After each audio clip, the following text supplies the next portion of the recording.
আপনাদেরকে এখানে ডাকার মূল আমাদের কারণ হচ্ছে এই কিছুদিন ধরে এই আসন্ন ত্রিস্তর পঞ্চায়েত নির্বাচন এই চলাকালীন নির্বাচন নিবন্ধ ঘোষণার পর থেকে আমাদের লক্ষ্মীপুর গ্রাম পঞ্চায়েতের মধ্যে কিছু সংখ্যক লোক বিভিন্ন ধরনের কুৎসামূলক বিভিন্ন ধরনের লেখালেখি সোশ্যাল মিডিয়া এবং বিভিন্ন চ্যানেলের মধ্যে পরিবেশন করছে। এটা আমাদের লক্ষ্মীপুর গ্রাম পঞ্চায়েতের একটা দুষ্ট চক্র।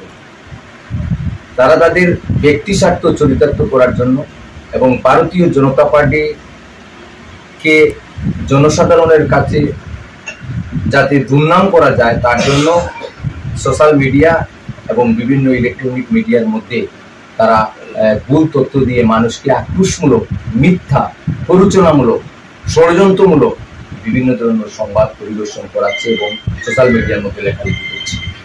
আমরা ভারতীয় জনতা পার্টির পক্ষ থেকে এই দুষ্ট চক্রের এ ধরনের অপকৌশল এবং চক্রান্ত এবং ষড়যন্ত্রকে আমরা তীব্র ধিক্কার জানাই। আমরা ভারতীয় জনতা পার্টি আমরা এই লক্ষ্মীপুর গ্রাম পঞ্চায়েতের মধ্যে আমাদের 11টি আসনের মধ্যে 11 জন প্রার্থী প্রতিদ্বন্দ্বিতা করেছে। আমরা আজকে আমাদের এখানে বুথ সভাপতি থেকে শক্তি কেন্দ্রের ইনচার্জ যারা আমাদের পার্টির যে আমাদের টাকচার ফুল টাকচার এখানের মধ্যে উপস্থিত আছেন। আমাদের মধ্যে প্রার্থী নিয়ে কোনো দ্বিমত নেই। ভারতীয় জনতা পার্টি এবার সিদ্ধান্ত নিয়েছে যে আমাদের এখানে যে প্রত্যেকটা আসনে বিগত দিন পঞ্চায়েত পরিচালনা করতে যারা মেম্বার প্রধান এরা ছিলেন তাদের কাউকে টিকিট দেয়নি। সব নতুন মুখ পার্টি সিদ্ধান্ত নিয়েছে এবার নতুন মুখ প্রার্থী হবে। তাই 11টা আসনে নতুন মুখ প্রার্থী হিসাবে পার্টি বিবেচনা করেছে। সেই হিসাবে আমরা প্রতিদ্বন্দ্বিতা করছি নতুন মুখ হিসাবে।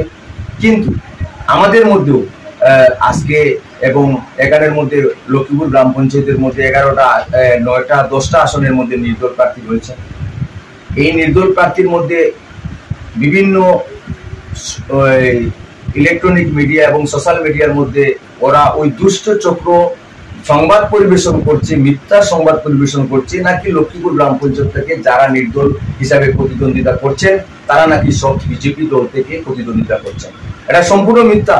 ভারতীয় জনতা পার্টি থেকে শুধুমাত্র এই 4 নং ওয়ার্ডের 2 জন লোক, একজন প্রাক্তন উপপ্রধান শাহিদ খান, উনি নির্দল প্রার্থী হিসাবে এখানে প্রতিদ্বন্দ্বিতা করছেন। ভারতীয় জনতা পার্টি ওনাকে টিকিট দেয়নি। ওনার সঙ্গে পঙ্কজ মালাকার স্ত্রী মন্দিরা মালাকার ওনার সঙ্গে নির্দল প্রার্থী হিসাবে প্রতিদ্বন্দ্বিতা করছেন এবং পঞ্চায়েত সমিতির প্রার্থী হিসাবে লিঙ্কন দত্ত চৌধুরী প্রতিদ্বন্দ্বিতা করছেন। এই 3 জন ছাড়া বাকি 7 জন প্রার্থী কংগ্রেস দল থেকে বিক্ষুব্ধ হয়ে নির্দল প্রার্থী হিসাবে অন্যান্য ওয়ার্ডগুলোতে প্রতিদ্বন্দ্বিতা করছে। আমরা ভারতীয় মানুষ যদি এই লক্ষ্মীপুর গ্রাম পঞ্চায়েতের ভোটাররা যদি ভারতীয় জনতা পার্টির উপরে সেই আস্থা রাখুন, আমরা অনুরোধ করছি ভারতীয় জনতা পার্টি আগামী এই যে পঞ্চায়েতটা হবে এই পঞ্চায়েতটা একটা দুর্নীতিমুক্ত পঞ্চায়েত হবে। আগামী যে পঞ্চায়েতটা হবে বিগত দিন যে উন্নয়ন হয়নি সেই উন্নয়ন আগামী পঞ্চায়েত বিজেপির পঞ্চায়েত 5 বছরের মধ্যে সেই উন্নয়ন এই গ্রাম পঞ্চায়েতের মধ্যে করবে। আমরা সবাই আমরা এই লক্ষ্মীপুর গ্রাম পঞ্চায়েতের 11 জন প্রার্থীর আমাদের 11টি আসনে আমাদের ভারতীয় জনতা পার্টির প্রার্থী যারা আমরা রয়েছি, আমাদের সমিতির প্রার্থী রয়েছেন, আমাদের জেলা পরিষদের প্রার্থী রয়েছেন, সবার তরফ থেকে আমি আপনাদেরকে অনুরোধ করছি এই গ্রাম পঞ্চায়েত এলাকার ভোটারদের কাছে বিনম্রভাবে আমি আবেদন করছি আপনারা আমাদেরকে 5টি বছরের জন্য সুযোগ দিন। আমরা লক্ষ্মীপুর গ্রাম পঞ্চায়েতকে আমরা দুর্নীতিমুক্ত পঞ্চায়েত করব এবং এই গ্রাম পঞ্চায়েতের উন্নয়ন আরো বেশি যাতে এগিয়ে নিয়ে যাওয়া যায় তার জন্য আমরা দিনরাত আমরা কাজ করব। এবং আমাদের নির্দল প্রার্থী যারা নির্দল হিসাবে প্রতিদ্বন্দ্বিতা করছেন তারা বাড়ি বাড়ি গিয়ে যে মিথ্যা অপপ্রচার আমাদের ভারতীয় জনতা পার্টির প্রার্থীদের বিপক্ষে যে অপপ্রচার করছে, মানুষকে ভোটারদেরকে বিভ্রান্ত করার জন্য নির্দল প্রার্থীরা যে ষড়যন্ত্র করছে, বিরোধীরা যে ষড়যন্ত্র করছে, সমস্ত ষড়যন্ত্রের যোগ্য জবাব ভারতীয় জনতা পার্টির সকল কার্যকর্তা দেবেন এবং এই গ্রাম পঞ্চায়েতের সমস্ত ভোটাররা দেবেন। এটা আমাদের বিশ্বাস।